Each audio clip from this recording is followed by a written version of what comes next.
নমস্কার।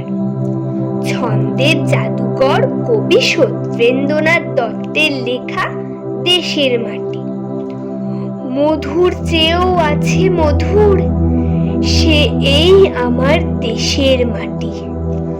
আমার দেশের পথের ধুলা খাঁটি সোনার চাইতে খাঁটি। চন্দনেরই গন্ধে ভরা, শীতল করা ক্লান্তি হরা।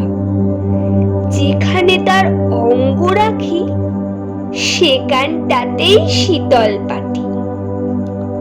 শিয়রে তার সূর্য এসে সোনার কাঠি ছোঁয়ায় হেসে। নিদমহলের জ্যোৎস্না নীতি বুলায় পায়ের রূপার কাঠি। নাগের বাঘের পাহারাতে হচ্ছে বদল দিনে রাতে। পাহাড় তারে আড়াল করে, সাগর সেথায় ধোয়ায় পাটি।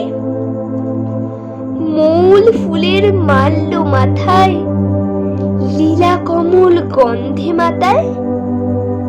পায়ে জোড়া তার লবঙ্গ ফুল, অঙ্গে বকুল আর দোপাটি। নারিকেলের গোপন কোষে অন্ন পানি যোগায় ঘষি। কোল ভরা তার কনক ধানে, আটটি শিশি বাঁধা আটি। সে যে গো নীলপদ্ম আখি, সেই তোরে নীলকণ্ঠ পাখি। মুক্তি সুখের বার্তা আনে, ঘুচায় প্রাণের কান্নাকাটি। নমস্কার।